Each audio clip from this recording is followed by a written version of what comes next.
반갑습니다. 시공간을 넘나드는 지식 탐험가 닥터타임입니다. 노르웨이 국민 1인당 지분이 3억 원이라는 소식에 가슴이 답답해지셨나요? 그렇다면 이제는 진짜 우리의 현실을 들여다볼 차례입니다. 대한민국 국민연금 기금은 과연 우리 국민 1인당 얼마의 지분을 가지고 있을까요? 그리고 그 돈은 정말로 우리 형님들의 노후를 지켜줄 수 있을까요? 오늘 이 영상을 끝까지 보셔야 하는 이유는 명확합니다.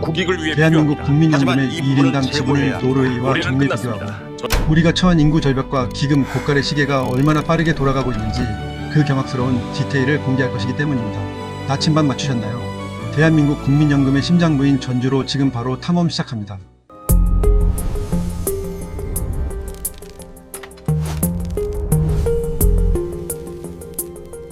나레이션을 본격적으로 시작합니다. 사건의 발단은 2024년 현재 우리가 매달 마주하는 월급 명세서입니다. 형님들, 월급 봉투에서 가장 먼저 빠져나가는 그 돈, 바로 국민연금 보험료입니다. 내가 낸 만큼 나중에 돌려받을 수 있을까라는 의문은 이제 대한민국 모든 세대의 공통된 공포가 되었습니다. 먼저 숫자로 승부해 보겠습니다. 2024년 기준 대한민국 국민연금 기금 적립금은 약 1100조 원에 달합니다. 세계 3대 연금 기금으로 불릴 만큼 거대한 자본의 산입니다. 우리나라 인구 5175만 명을 기준으로 이 1100조 원을 단순하게 나누어 보겠습니다. 계산기를 두드려 보면 국민 1인당 약 2125만 원이라는 숫자가 나옵니다. 억만장자 소리를 듣는 노르웨이의 3억 원과 비교하면 15분의 1 수준에 불과합니다. 상상이 가십니까? 노르웨이 아이가 태어나자마자 3억 원의 지분을 가질 때 우리 아이들은 2100만 원 남짓의 지분을 가지고 시작하는 셈입니다. 여기서 우리는 더 잔인한 진실을 마주해야 합니다. 노르웨이의 3억 원은 석유를 팔아남긴 순수 이익금입니다. 즉 원금이 들어가지 않은 공짜 수익입니다. 노르웨이 정부는 1969년 북해에서 에코피스크 유전을 발견한 이후 그 검은 황금에서 나온 수익을 단 한 푼도 호투로 쓰지 않았습니다. 하지만 우리의 2100만 원은 형님들이 젊은 시절부터 피땀 흘려 납부해온 보험료가 쌓여있는 돈입니다. 즉 내 돈 내가 맡겨놓은 적립금이라는 뜻입니다. 노르웨이는 자본이 스스로 일해서 번 돈을 나누는 구조이지만 우리는 우리가 낸 돈을 나중에 돌려받기 위해 잠시 모아둔 구조입니다. 출발선 자체가 완전히 다릅니다. 노르웨이 국민들은 아무것도 하지 않아도 국가가 벌어온 돈으로 노후를 보장받지만 우리는 우리가 낸 돈조차 온전히 돌려받을 수 있을지 걱정해야 하는 파국적인 상황입니다. 이것은 단순히 주머니 사정의 문제가 아닙니다. 국가의 자본 체력 자체가 다르다는 증거입니다. 노르웨이의 1600조 원 국부펀드는 원금이 훼손되지 않는 영구적인 수익원입니다. 반면 우리의 1100조 원은 언젠가는 주인들에게 돌려줘야 할 부채의 성격도 가지고 있습니다. 1인당 3억 원 대 2100만 원. 이 격차는 시간이 지날수록 좁혀지는 게 아니라 복리의 마법과 인구 구조의 변화 때문에 더 거대하게 벌어질 것입니다. 우리 아이들이 성인이 되었을 때 마주할 숫자는 지금보다 더 비참할지도 모릅니다. 더 큰 문제는 인구 구조의 파국입니다. 노르웨이는 인구가 완만하게 유지되거나 조금씩 늘어나는 안정적인 구조를 가지고 있습니다. 그들은 복지 시스템을 유지할 수 있는 세대 간의 균형이 잡혀 있습니다. 하지만 대한민국은 전 세계에서 유례를 찾을 수 없는 초저출산과 초고령화의 늪에 빠져 있습니다. 지금 제 뒤로 보이는 인구 피라미드를 보십시오. 아래쪽은 좁아지고 위쪽은 비대해지는 역삼각형 구조입니다. 1인당 지분 2100만 원이 유지되려면 기금이 계속해서 불어나야 하는데 돈을 낼 사람은 급감하고 돈을 받을 사람만 폭발적으로 늘어나고 있습니다. 합계 출산율 0.6명대라는 숫자는 대한민국이라는 국가 시스템이 소멸 단계에 들어갔음을 의미합니다. 상상해 보십시오.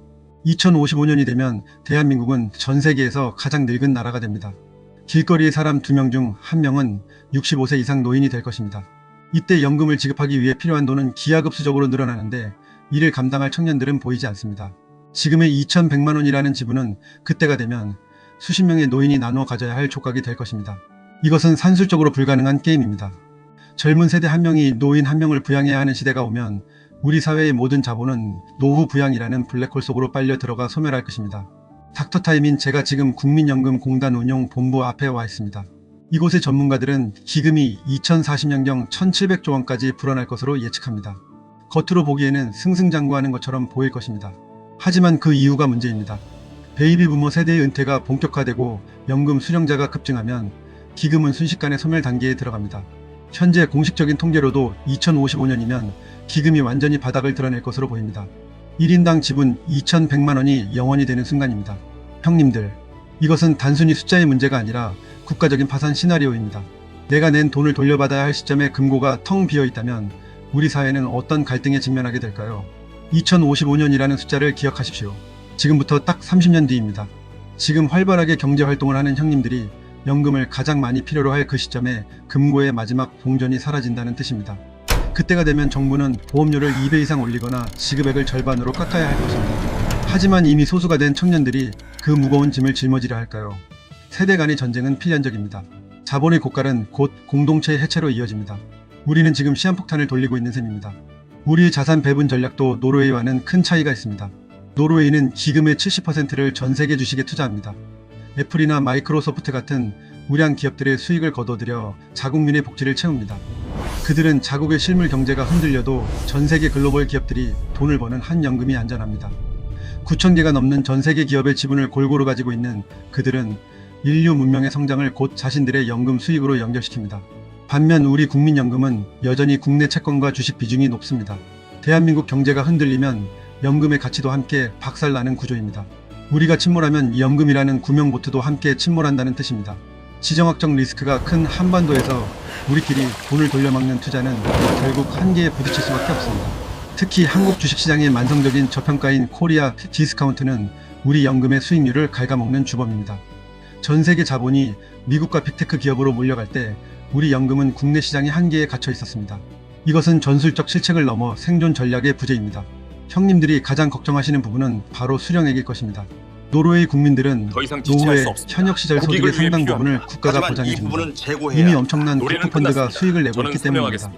그들은 퇴직 후에도 삶의 질이 떨어지지 않습니다. 여행을 다니고 취미생활을 즐기며 평온한 노후를 보냅니다. 하지만 우리는 어떻습니까? 지금 2,100만 원이라는 지분은 미래의 연금 수령액을 보장하기엔 너무나 초라한 금액입니다. 국민연금은 용돈연금이라는 조롱 섞인 비판을 받기도 합니다. 물가 상승률을 고려하면 나중에 받는 돈의 실질 가치는 지금보다 더 떨어질 가능성이 큽니다. 이것이 바로 우리가 겪게 될 자본의 소멸 현상입니다. 상상해 보십시오. 30년 뒤에 받는 100만 원이 지금의 100만 원과 같을까요? 짜장면 한 그릇에 수만 원을 줘야 할지도 모르는 시대에 국민연금 몇십만 원은 그야말로 생계 유지조차 힘든 푼돈이 될 수 있습니다. 화폐 가치는 하락하고 물가는 폭등하는 상황에서 정액으로 지급되는 연금은 형님들의 방패가 되어주지 못합니다. 노르웨이처럼 실물 자산과 글로벌 기업의 지분을 가지고 있어야만 인플레이션이라는 괴물로부터 내 노후를 지킬 수 있습니다. 하지만 우리의 연금은 그 방어력을 상실해가고 있습니다. 왜 우리는 노르웨이처럼 되지 못했을까요? 우리에게는 석유가 없었기 때문일까요? 사실 자원의 유무보다 더 중요한 것은 불을 관리하는 시스템의 차이였습니다. 노르웨이는 1969년 석유가 나오자마자 정치인들이 그 돈을 마음대로 쓰지 못하게 법으로 막았습니다. 철저하게 독립적인 운용기구를 만들어 수익률 극대화에만 집중했습니다. 그들은 네덜란드병이라는 자원의 저주를 피하기 위해 석유 수익을 국내에 풀지 않고 전 세계로 내보냈습니다. 이것은 엄청난 인내와 지혜가 필요한 결정이었습니다. 반면 우리의 국민연금은 정권이 바뀔 때마다 정치적 논란의 중심에 섰습니다. 기업 지배구조에 개입하거나 정부 정책에 동원되는 등 독립성이 훼손되는 순간들을 겪어왔습니다. 연금 사회주의라는 말이 나올 정도로 정치권의 입김이 강하게 작용했습니다. 수익률보다 우선시되는 정치적 판단들이 쌓이면서 우리 연금은 최고의 기회를 놓쳐왔습니다. 돈이 정치를 만나는 순간 수익률은 박살나고 파국이 시작됩니다. 1,100조 원이라는 거대한 자본이 정치적 도구가 되는 순간 그 피해는 고스란히 형님들과 우리 아이들의 몫이 됩니다. 지정학적 관점에서 보면 더 처참합니다. 노르웨이는 북유럽의 평화로운 환경 속에서 장기적인 자산 운용이 가능했습니다. 하지만 대한민국은 끊임없는 북한의 위협과 미중 갈등의 한복판에 있습니다. 이런 불안정한 환경에서 국민의 노후 자금을 국내 자산에 과도하게 묶어두는 것은 자살행위나 다름없습니다. 전 세계가 자본의 전쟁터로 변한 지금 우리 국민연금은 더 공격적으로 해외 자산을 선점했어야 했습니다. 미국 실리콘밸리의 유망 스타트업이나 뉴욕 맨해튼의 핵심 부동산들을 더 일찍 더 많이 사들였어야 했습니다. 하지만 규제와 눈치 보기에 급급하다가 골든타임을 놓치고 있습니다. 자본은 국경이 없습니다. 하지만 우리의 연금은 여전히 한반도라는 좁은 틀에 갇혀 있습니다. 미중 패권 전쟁으로 글로벌 공급망이 재편되는 이 시점에 우리 연금은 어디에 서 있습니까? 중국의 경기 침체와 미국의 금리 인상 사이에서 갈피를 못 잡고 흔들리는 모습은 우리를 더 불안하게 만듭니다. 노르웨이가 전 세계 모든 산업의 수익을 빨아들이는 거대한 빨대를 꽂아 놓았을 때 우리는 우리가 가진 빨대를 우리 주머니에만 꽂아두고 있었던 셈입니다. 이제 우리는 각성해야 합니다. 노르웨이 국부펀드가 전 세계 기업 주식의 1.5%를 소유하며 자본 권력을 휘두를 때 우리는 우리가 낸 원금을 걱정하며 밤잠을 설치고 있습니다. 1인당 3억 원 대 2,100만 원. 이 격차는 단순한 경제적 차이가 아니라 국가 경영 철학의 차이입니다. 미래 세대에게 빚을 넘기지 않겠다는 노르웨이의 결단이 오늘날 그들을 세계 최고의 부자 나라로 만들었습니다. 그들은 지금의 풍요를 즐기기보다 미래의 생존을 설계했습니다. 하지만 우리는 어떻습니까? 당장의 표를 위해 연금 개혁을 미루며 우리 아이들에게 고갈된 금고를 물려주려 하고 있습니다. 고통스러운 개혁은 피하고 달콤한 약속만 남발하는 정치는 결국 우리 모두를 파멸로 이끌 것입니다. 지금 당장 보험료를 올리고 지급 시기를 늦추는 것은 인기 없는 일입니다. 하지만 지금 하지 않으면 나중에는 하고 싶어도 할 수 없는 상황이 옵니다. 자본의 소멸은 순식간입니다. 무너지는 댐을 막을 수 있는 마지막 기회가 우리 앞에 있습니다. 시청자 여러분, 대한민국 국민연금의 1인당 지분 2,100만원. 이 숫자는 우리에게 무엇을 말해줄까요? 국가가 내 노후를 완벽하게 책임져 줄 것이라는 환상에서 깨어나야 한다는 경고입니다. 노르웨이식 자본 제국은 우리에게 먼 나라 이야기일 뿐입니다. 우리는 이제 각자 도생의 시대를 준비해야 합니다. 국가연금에만 의존하는 것이 아니라 개인적인 자산 방어선을 구축해야 합니다. 국가가 흔들려도 내 자산은 안전할 수 있는 전술이 필요합니다. 노르웨이가 전세계 우량 자산을 선점했듯이 우리 개인들도 글로벌 자산으로 눈을 돌려야 합니다. 내 자산의 포트폴리오를 다변화하고 스스로 공부하지 않으면 국가가 보장하지 않는 노후는 지옥이 될 수 있습니다. 달러 자산을 확보하고 배당주에 투자하며 인플레이션을 방어할 수 있는 실물 자산을 공부하십시오. 국가라는 울타리가 예전처럼 튼튼하지 않다는 것을 인정해야 합니다. 나침반을 스스로 들고 험난한 자본의 바다를 항해할 준비를 해야 합니다. 오늘 우리가 탐험한 대한민국 국민연금의 잔인한 지분 분석 보고서. 여러분은 과연 2055년 이후에도 이 연금이 지급될 것이라고 믿으십니까? 혹은 우리 아이들에게 텅 빈 금고와 무거운 세금만 물려주게 될까요? 연금 개혁이 늦어질수록 우리 아이들이 부담해야 할 보험료율은 30%를 넘어설 것이라는 분석도 있습니다. 이것은 세대 간의 전쟁이자 국가의 존립이 걸린 사안입니다. 젊은이들이 희망을 잃고 나라를 떠나는 엑소더스가 시작되면 그때는 정말 끝입니다. 닥터타임과 함께 부의 냉혹한 현실을 끝까지 지켜봐 주셔서 정말 고맙습니다. 이 영상이 여러분의 노후 전략에 깊은 경종을 울렸다면 구독과 좋아요, 그리고 댓글로 여러분의 소중한 의견을 남겨주세요. 여러분의 댓글 하나하나가 우리 사회의 해법을 찾는 소중한 지혜가 될 것입니다. 우리는 과연 노르웨이의 길을 갈 수 있을까요? 아니면 자본의 소멸을 지켜보며 파국을 맞이하게 될까요? 선택은 우리의 몫입니다. 저는 더 짜릿하고 경악스러운 전 세계의 부와 생존의 현장으로 다시 돌아오겠습니다.